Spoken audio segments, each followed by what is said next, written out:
یو عالم د یو وکیل قصه لیکلې ده، زما ډېر دوست و،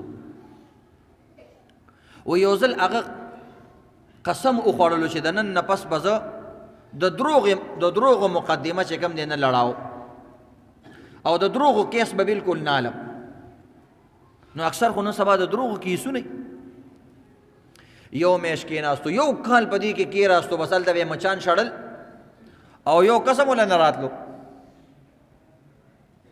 سړی ډېر زیات پریشانه شو چې یار ما د الله دپاره چې کوم دی یو قسم وخوړو، د نیک کار قسم مې وکړو، نو زه دې خیر ته کېناستم، اوس ما له سره څوک د کیس دپاره راځي نه، ځکه ټولو ته پته وه چې وروره دا د دروغو کیس نه علي. د ویلي زه د دروغو کیس نه علم، که د کیس دوران کې ما ته پته ولګېده چې دا کیس د دروغو دی، نو زه به د هغه خلاف جنګ کوم.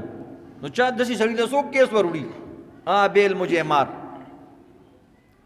نو بهرحال عزتمندو سړی ډېر زیات غریب شو. ښځې ډاکټره وه، هغې به پرې خرچه کوله. یو ځل ورته ښځې مشوره وکړه چې داسې چلو که کاروبار شروع کړه، د دروغو نه دې قسم خوړلی، د رښتیاو نه خو دې قسم نه دی خوړلی، د رښتیاو کاروبار شروع کړه. ویل نه، زه به دروغ هم نه ویم او وکالت به هم کوم او دا کار به کوم. خیر دی لږ نور صبر کوم. ښځه هم ښه ښځه وویل زه فی الحال به سره زه مدد کوم چې څه قسمه مدد یې کور خرچه به زه چلوم او الله رب العزت دې تا په دې نیک عمل کې کامیاب کړي. بهرحال څه وخت پس عالمانو ته، تبلیغیانو ته، نیکانو خلکو ته پته ولګېده چې هلکه داسې وکیل هم شته چې د رښتیاو خبر کې بعضې مظلوم کسانی. نو یو ځل یو مظلوم سړی رالی، بل مظلوم رالی، بل مظلوم رالی. جج ته پته ولګېده چې د دې سړي هر یو کیس چې کوم دی مظلومانو سره نو بس جج به هم چې د ده کیس رالی به زر به وله پاس کړو، ویله صحیح ده ستا خبره ځه.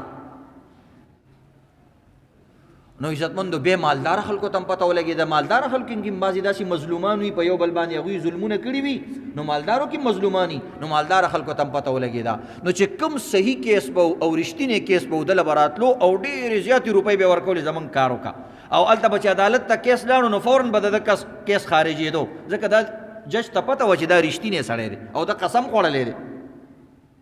نو بیا پې الله یو باغ او بهار راوستو او پیسې او هر څه الله رب العزت نعمتونه پې رامات کړي او الله کامیاب.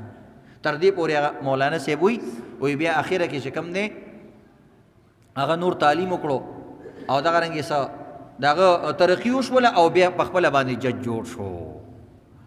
نو لږ به ځان ټینګې عزتمندو حالات راځي په انسان باندې، او د خدای کور به نه پرېږدي او د خدای لاره به نه پرېږدي.